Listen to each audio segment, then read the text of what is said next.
So hi everyone, it's me Parsoja again, and for today's video is gumawa yung aking mga housemates ng lumpia and nag-prepare din sila ng sinugba na isda kasi nga we are going to celebrate Christmas. And maganda po yung Christmas na to kasi lahat nagko-cooperate. Ang sarap sa pakiramdam, no?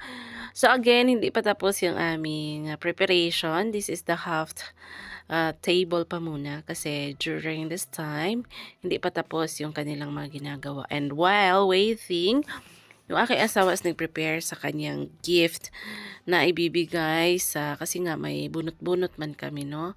So after nyan is the food and the table is ready for the Christmas celebration. So happy-happy na naman ang mga people around kasi nagkakaisa ang mga tao and ang saya po. No, sobra. So again guys, enjoy the season of Christmas, giving and everything.